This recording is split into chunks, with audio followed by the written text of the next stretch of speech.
At Keele University Medical School, our aim is to graduate excellent clinicians. In order to develop these excellent clinicians, we've developed the final year assistantship. This allows medical students, when they're in the final year, to put all the knowledge and the skills that they've acquired thus far in the course into direct clinical practice. During the assistantship, they're working alongside the foundation doctor, getting the opportunity to actually deliver care to patients in a highly supervised and supportive manner alongside the wider clinical team. So that not only are they understanding the knowledge and skills they require to deliver effective clinical care, they're also understanding the system within which care is delivered.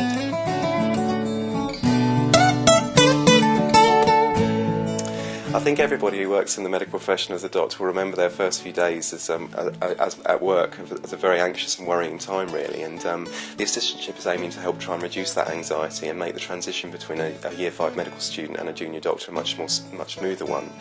The assistantship will consist of sort of 3 5-week blocks, the first of which will be in medicine, second in surgery, and the final one in critical care.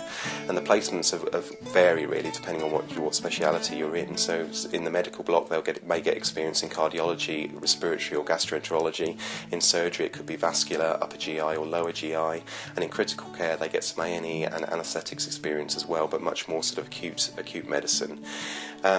The student we're aiming to allow them to get experience of both teamwork, of actually being an integrated member of the team, and also getting lots of clinical experience of doing things like venipuncture, cannulation.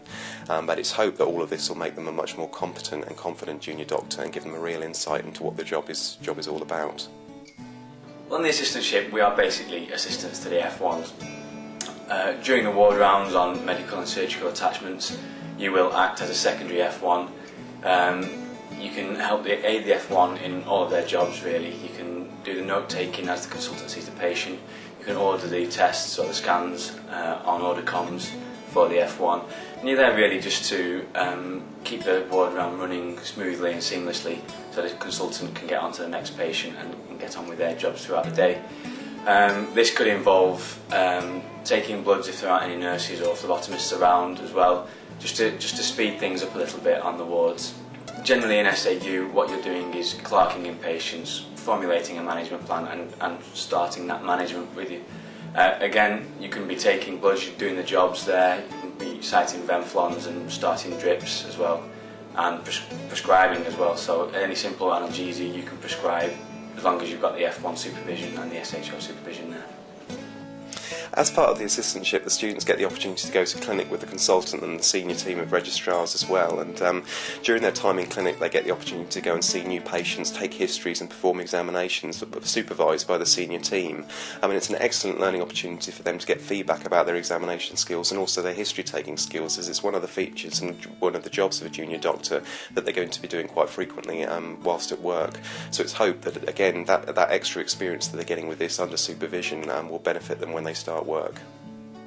So yeah, we do simulation training as part of the acute critical care block, and you actually do it at the start before you're actually involved in any acute situations, which is really good because then it means that when you actually do go into the acute critical care block, you do feel more confident and prepared.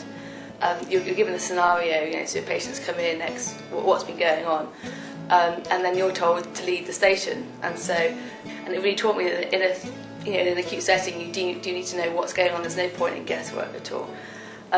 But by leading the station and by kind of, going through telling everyone what to do, I found it gave me more confidence, so that when I was actually in acute situations in my acute critical care block, I did find that even though I wasn't leading them, I was able to follow what was going on a lot more easier, and because of that it then gave me the confidence to kind of, help out and have more input in the situations than I otherwise would have done. And it's good because you get to go on call as well, and you get to carry the crash bleep, which is stuff which we've never been exposed to. I mean, I'd never been to a crash call until this year, so that's something that is very good, obviously, for the future. You've got it's a balancing act of your clinical learning and your administrative experience, really, throughout the year, which is very helpful, I would imagine, when we start and we're chucked into the deep end, really, and you actually know how to run a ward. So it is supported as well, so you're not just left on the ward to do all the jobs, you are taught how to do them as well. I think the best part is the problem solving aspect, because before it's, you know, it is shadowing, take a history, but then at times you are sent off to see these patients by yourself, and you know, it's like you have to diagnose them or decide why they've become acutely unwell, and come back to the F1 or the Reg or something with a plan and a possible cause. So those are things that I find most valuable. I think that you're actually treated like an F1 quite a lot as well. For example, like on A&E, you clerk in a patient and then you're not supposed to go and talk to the F1, you're supposed to go straight to the Reg as if you were an F1 presenting upwards. I think that gives you kind of responsibility, which makes you more careful and makes you kind of want to be more thorough in what you're doing, so you don't miss anything before going to the Reg. You also get a lot of chance to have clinical discussions with people who see you as their peers rather than as a student. It's like, so a fifth year medical student doing their assistantship with an F1, essentially there's only 3 or 4 months between us being qualified and being at a similar level. So you can actually have interesting discussions about patients and about how you would treat them, how they would treat them, and you can give your own opinions. So it is quite good that way. I think it's been a real benefit having fifth year medical students, especially starting as an F1 when I didn't really have much idea of what was happening on the wards. I felt that having someone that knew the hospital coming from a different area was a real value.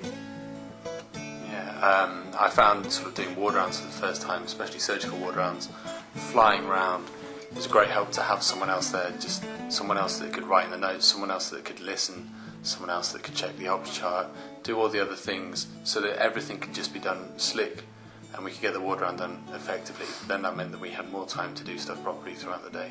We're sending fifth year medical students who would previously not be in that situation to go and review a patient, knowing that we would be going to review them when we have the time. And it's giving them the free spirit, for want of a better word, to go away and go and do what they feel necessary as an examination for this patient, and then we'll go and follow up afterwards. So that was what was missing for me, that transition period between becoming a medical student, becoming an F1 from being a medical student.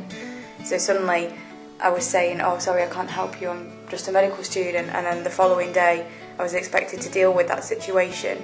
So being offered that responsibility in a safe environment where someone else is going to come and check what you've done, having done the F1's job, you know that that's a safe environment where you can make mistakes and is a learning curve before you're suddenly on your own making those decisions. Yeah. I suppose it gets them used to the teamwork and ethos that you wouldn't really be used to otherwise. And I think it's been really good as well, because they're actually there on the firm with you for a set number of weeks.